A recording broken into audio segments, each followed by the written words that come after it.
Welcome to Walt Disney World Clicks, although we're going to do more than just Disney World today. We're going to get started at Busch Gardens Tampa, which is obviously up the road a little bit, and they have a special party called Christmas Town. Now, Christmas Town, as you can see, is a private admission party, so you have to pay a second fee to get in. It's like the Magic Kingdom Very Merry Christmas Parade, Very Merry Christmas Party, and so they're funneling people out while other people are coming in. It's a wristband event. And as you can tell, what they do is kind of overlay the whole park with a whole different set of names and theming. So it's Christmas Town Village. They've got the Snow World tent set up on the side here. This is the North Pole where Santa's house is, the Jungle Jubilee. So they rename everything. In fact, they put up new signs for everything so that you have different directional signs. They kind of go a little bit all out when it comes to the signage, at least, for this event. Now, what they also do is open up an area that's normally a backstage area, and this time it's called Snow World. Obviously, it's sponsored by Coca-Cola. You can tell by looking at some of the sponsor mascots lying around. And if we glance inside Snow World, we'll see it's a few different things. We're going to start with the snow slides you see over on the left. Climbing up that ramp, we'll see into the rest of the arena where they have a free play snow area. You can build a little snowman if you want. That's real snow you're crunching on.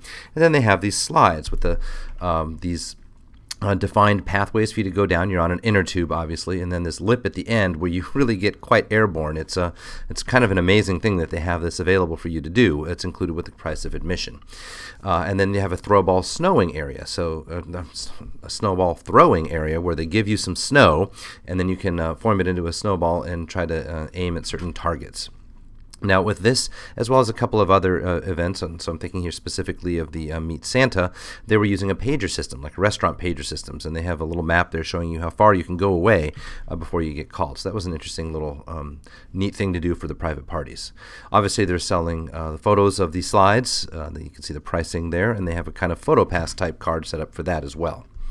Some special food, Belgian waffles, as well as turkey dinner pockets available for this event. And as the night falls, you can see that they've really done an impressive job of putting lights kind of everywhere around the park.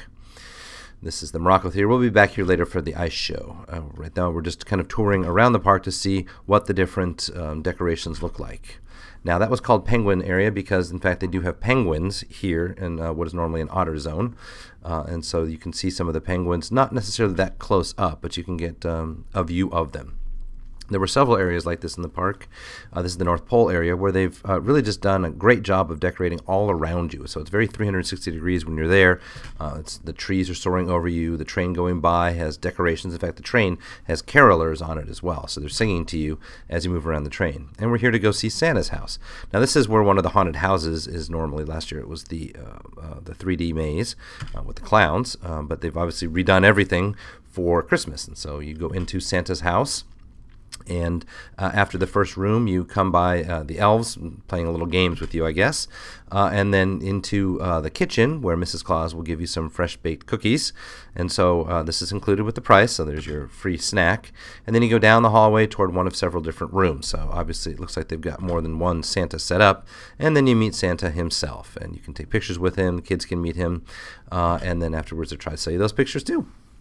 Speaking of pictures, there's photo opportunities with these living statues that were out in one of the decorated areas nearby near Santa's Village.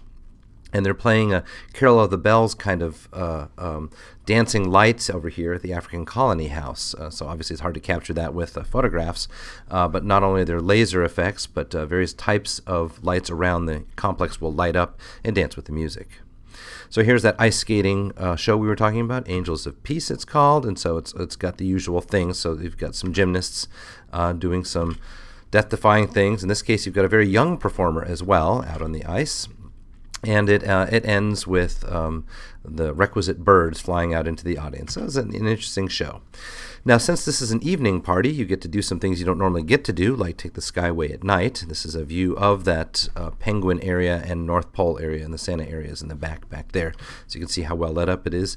The Timbuktu zone has got some lights there, as well as a Santa Claus and reindeer sleigh set up at the top of the Timbuktu area. Now, this tree is extremely hard to capture with photographs, but it has a dancing light show of its own, a little bit like the Sea of Trees show at the other Busch Gardens park, namely SeaWorld.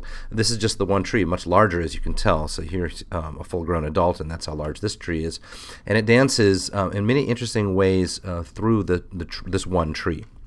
And so it's interesting technology, and I'm glad they've adopted it there.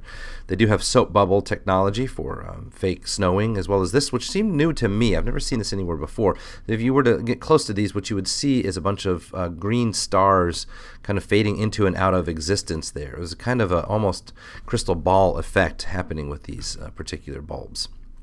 Back around to the Sesame Street area. Again, a lot of trees and color.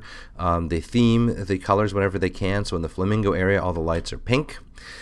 And then they have their own shopping area, the Christmastown Village, with a little train ride. Hard to see in this particular photo there, as well as some booths set up on the sides. And then even more of these lights and the trees kind of towering over you, everything lit up. It's a wonderful experience, though it does cost an upcharge ticket. Now let's switch over to Disney. We're at Downtown Disney, and you can see they've got a couple of these cranes here. And in fact, they've been there for a few weeks. Haven't had a chance to take a picture in a little while. We're obviously building the parking structure here in front of the west side, and you can see the pylons have shown up. So they are going vertical with the parking structure already. Captain Jack's Restaurant, this one here in the front, as well as the marina, are under deconstruction at the moment. In fact, the marina is all the way gone. Captain Jack's is starting to lose its pieces bit by bit. We'll take another look at that from another angle. First, while we're here next to the World of Disney, we'll see that there is a place to meet Santa Claus at Downtown Disney as well. There's that reverse angle I was promising you for Captain Jack's. They've started taking out the walls, as you can see, and some of the roofs. So they're doing it without a crane, it looks like, and without a bulldozer, so they're doing it a little bit more piecemeal than that. Switching over to Universal Studios, it's the holiday season at Universal Studios, meaning that the Macy's Parade is there, and they're doing concerts such as the Mannheim Steamroller concert. There are the dates for those. You'll see several of these Macy's balloons kind of scattered around the parks, and then of course they do the actual parade a little bit later on when it's almost evening. We're mostly here to have a look at the Harry Potter construction. So this is going to be Diagon Alley. And as you can tell, they've got even more of the exterior furnishings done. Now you can see there are some kind of toppers going into place here. Get a close-up look of some of the detailing here. This is meant to be the human world facing us on this side. So this is London, and it's when you make your way through one of the London entrances that you find yourself in Diagon Alley. So this is not the magical side. The magical side would be on the inside. Now we're going to focus our attention on this building back here. Not only is there construction going on, but there's a railing. And so this is actually the trainway where the train goes. And so we're going to swing around over next to Mummy now, looking at that same trainway. In fact, you can see the train is there. We zoom in on it a little bit, and you can tell it is in fact the Hogwarts Express with the Hogwarts Castle logo on it, and the number 5972, as well as here the crest for the railway itself. And then finally, over in the Simpsons area, it's been there for a little while. I just have not been over to this park in some time. There is now a couch where you can take a picture with the Simpsons family, as though you're the Simpsons family, on their couch.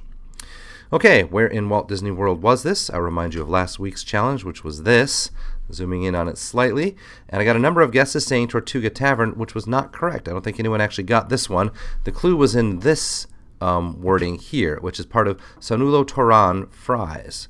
So it may not even be obvious even yet what this is. What we're looking at is an area near the Chakranati chicken shop. In other words, where Yak and Yeti is now.